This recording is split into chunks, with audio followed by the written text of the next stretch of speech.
Today, I want to talk about fear. Fear is something that's played a big role in my life. Today, I was walking in the woods, and I started to get a lot of pain in my knee. Even just standing here in this moment is not very comfortable.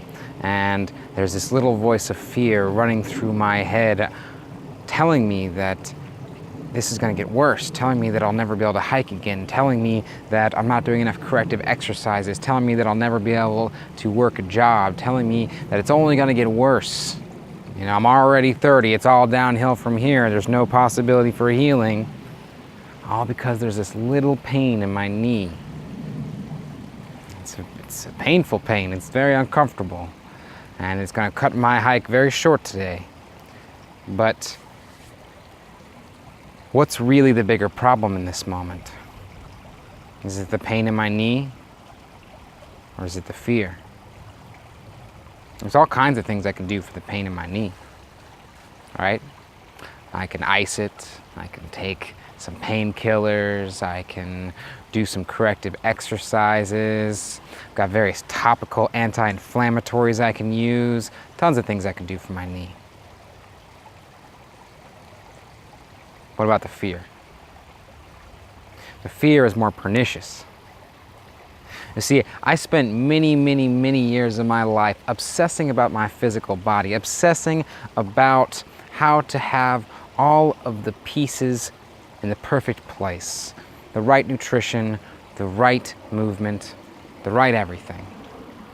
And I told myself that when I healed physically, when the pain went away, that's when I'd be happy. And people would say to me, I had a good friend at the time, and she would point out to me regularly, I think you should really look at your depression. I think you should really look at the fear.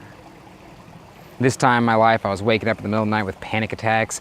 I was just depressed and unable to get out of bed many days of my life. And I thought, no. She's got it backwards. It's not the depression. It's the pain in my body. If the pain went away, then I'd be happy.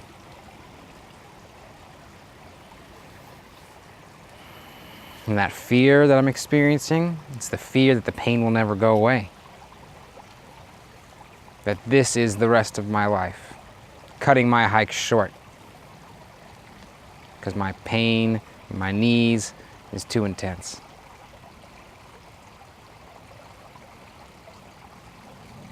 But it's all backwards. My emotional and psychological well-being, this is really the most important thing for my health. And it's so neglected in our culture. It took me years. I was actively looking at the physical body as a way to ignore the mental and emotional aspects of my experience, to hide from them. There's a guy named Dr. Sarno who wrote a book about the mind-body connection. And he hypothesized that the subconscious mind will actually create pain in the body to distract the conscious mind from your traumas as an act of, as a way to protect you from your own traumas. A short-term survival mechanism picked up over millennia of evolution. Ignore the emotional conflict within. Ignore the trauma within. Here's a physical thing in your body to keep your mind busy.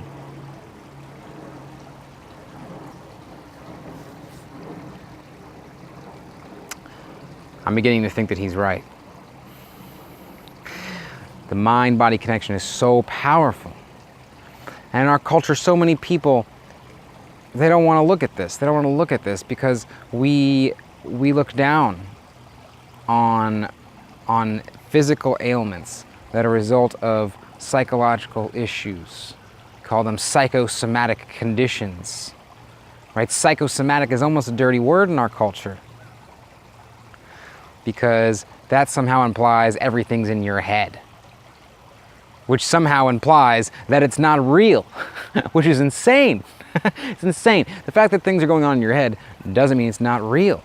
Right? First of all, the pain in your body, if it's psychosomatically caused, It can't simply be dismissed as saying, oh, well, this is in your head. It's not in your head, it's actually in your body, but the cause is psychological. And just because the cause is psychological doesn't make it any less real. You know? There's a TED Talk out there right now that I find very interesting, where this guy proposes the idea that all of reality is simply hallucinated. That from the mind's perspective, the brain's perspective, you can't really tell a difference between reality and hallucinations, and therefore maybe reality is, in fact, a hallucination. If the mind is that powerful, that we can remember events completely different than they actually occurred, that we can create conditions in our body to protect us from our emotional traumas. If the mind is that powerful, how is a psychosomatic condition less real than one of physical origins? It doesn't matter if your knee hurts because you've been depressed for 15 years, or if your knee hurts because you got in a car accident. It doesn't matter. Fact is, your knee hurts. And so in those moments where I'm fearing my body, I'm fearing the pain, I'm fearing the future, I'm fearing a life where I'm never healed, in those moments, there's an opportunity to catch myself and say, what's really the problem here? It's the fear. It's the fear. What am I really afraid of? Right? My life is so abundant. So abundant. Look at this beautiful forest. Look at all the life around me. My life is so abundant. And as I've said in many videos before, the physical body is here to serve our higher self. That true healing happens at the level of the soul, and that the healing of the physical body is a step towards wholeness, which is the whole journey of the soul. It's moving towards wholeness.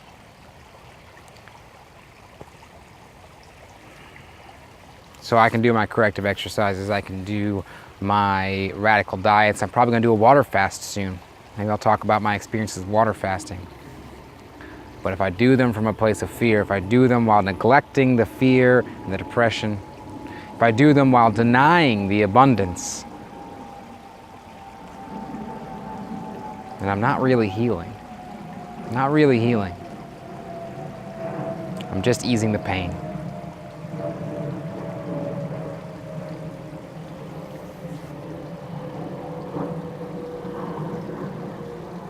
There's a plane flying overhead. Let me show you this a little bit. I just want to show you something really beautiful. Check this out.